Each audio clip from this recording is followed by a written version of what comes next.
Assalamualaikum warahmatullahi wabarakatuh. Hai guys, perkenalkan nama saya Irsinta Dentio dari Prodi Akuntansi semester 4 Universitas Muhammadiyah Gorontalo. Di sini saya akan menjelaskan materi tentang analisis teknis dan teknologi. Aspek teknis dan teknologi.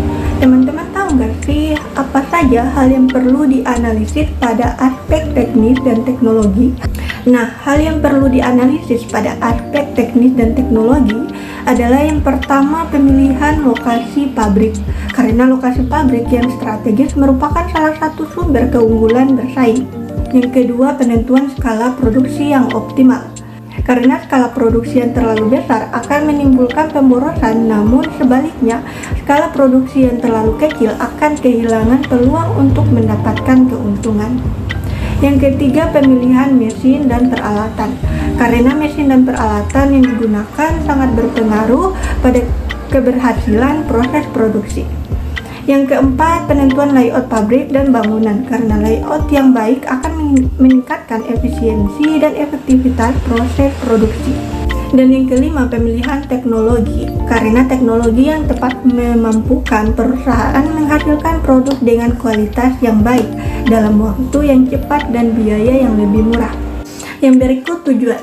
Secara spesifik, analisis aspek teknis dan teknologi dalam studi kelayakan bertujuan untuk yang pertama menganalisis kelayakan lokasi untuk menjalankan bisnis. Yang kedua, menganalisis besarnya skala produksi untuk mencapai tingkat skala ekonomis. Yang ketiga, menganalisis kriteria pemilihan mesin, peralatan, dan teknologi untuk menjalankan proses produksi. Yang keempat, menganalisis layout pabrik, layout bangunan, dan fasilitas lainnya. Yang kelima, menganalisis teknologi yang akan digunakan. Yang berikut ada penentuan lokasi bisnis.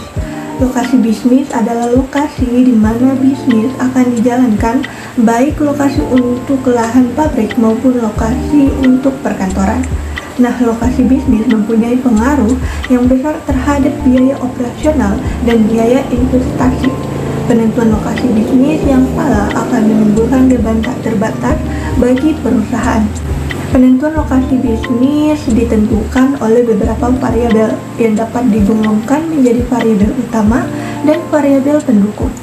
Berikut variabel-variabel utama dalam pemilihan lokasi bisnis, yaitu yang pertama, ketersediaan bahan mentah. Nah, perusahaan sangat membutuhkan bahan mentah dalam jumlah besar sebagai bahan utama. Oleh karena itu, ketersediaan bahan mentah merupakan variabel utama yang harus diperhatikan untuk menentukan lokasi bisnis. Nah, jika lokasi bisnis jauh dari bahan mentah, maka pengeluaran yang sangat besar akan diperlukan untuk transportasi bahan mentah ke lokasi bisnis. Yang kedua, letak pasar yang dituju. Biaya distribusi tidak hanya diperlukan untuk mengangkut bahan ke lokasi bisnis, tetapi juga diperlukan untuk mengangkut barang-barang jadi. Oleh karena itu, dalam pemilihan lokasi bisnis, biaya distribusi dan transportasi barang hasil produksi dari pabrik ke konsumen perlu diperhatikan. Yang ketiga, ketersediaan sumber energi, air, dan sarana komunikasi. Hampir setiap bisnis memerlukan sumber energi untuk menggerakkan mesin maupun peralatan lainnya. Selain itu, ketersediaan fasilitas air dan sarana komunikasi juga sangat penting untuk menunjang proses produksi. Yang keempat, ketersediaan fasilitas transportasi. Ketersediaan sarana transportasi tidak hanya penting untuk keperluan bahan mentah ke pabrik dan pengangkutan bahan jadi dari pabrik ke pasar, tetapi juga penting untuk pengangkutan tenaga kerja dari tempat tinggal ke lokasi bisnis. Ketersediaan sarana transportasi yang baik dapat mengatasi kelemahan daerah tersebut sebagai akibat lemahnya faktor-faktor pemilihan lokasi yang lain. Yang berikut, penentuan luas produksi. Luas produksi merupakan jumlah atau volume hasil produksi yang seharusnya diproduksi oleh perusahaan dalam satu periode tertentu. Nah, luas produksi ini berbeda dengan luas perusahaan. Hal ini karena mengukur luas perusahaan tidak hanya dapat diukur dengan pendekatan luas produksi saja, tetapi juga dapat diukur dengan beberapa indikator. Yang pertama, bahan dasar yang digunakan. Indikator ini dapat digunakan jika bahan dasar tertentu mendominasi seluruh proses produksi. Contohnya seperti bahan dasar ketela pada pabrik tapioka. Yang kedua, barang yang dihasilkan. Indikator ini dapat digunakan jika barang yang dihasilkan menggunakan berbagai bahan yang memiliki tingkat kepentingan yang relatif sama. Contohnya seperti perusahaan tegel yang menggunakan bahan semen dan pasir.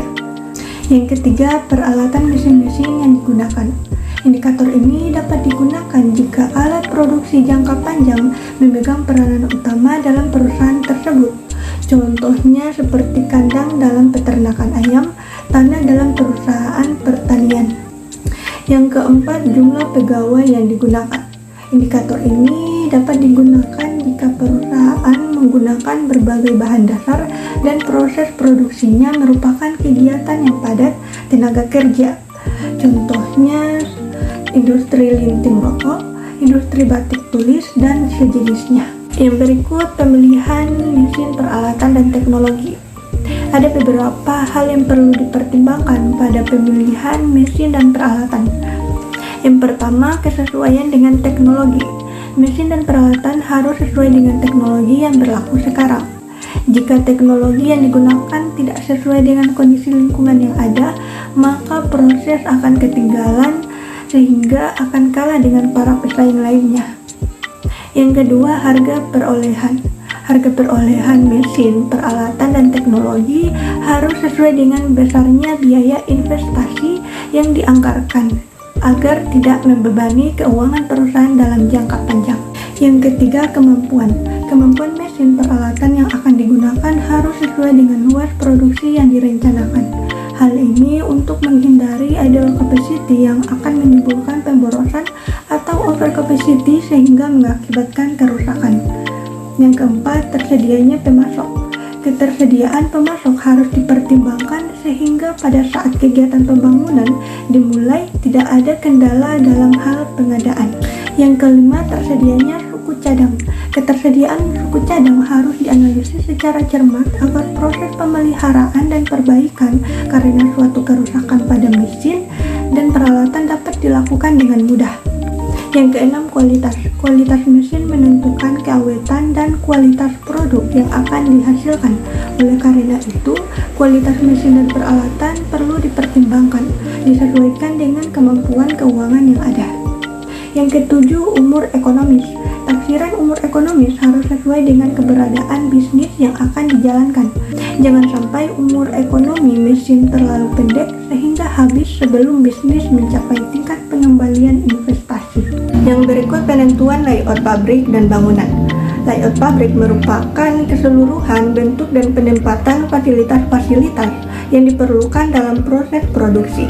Penempatan layout pabrik pada umumnya dilakukan ketika lokasi bisnis pabrik ditentukan dengan berbagai pertimbangan. Secara umum terdapat 3 macam tipe layout, yaitu 1. Limit proses atau fungsional. Pada layout proses, mesin-mesin dan peralatan yang mempunyai fungsi yang sama dikelompokkan dan ditempatkan dalam satu tempat atau ruangan tertentu. Layout ini cocok bagi perusahaan yang berproduksi untuk pesanan di mana banyak pesanan yang berbeda, baik dalam bentuk, kualitas, maupun jumlahnya. 2. Layout produk atau garis. Pada layout produk, mesin-mesin dan peralatan disusun berdasarkan urutan operasi yang diperlukan untuk produk yang akan dibuat. Layout ini cocok digunakan bagi perusahaan yang berproduksi secara terus-menerus dalam jumlah yang besar. 3. Layout kelompok. Pada layout kelompok, mesin-mesin dan peralatan yang memuat serangkaian komponen yang sama dikelompokkan pada suatu tempat. Layout ini merupakan kombinasi antara layout produk dan layout proses.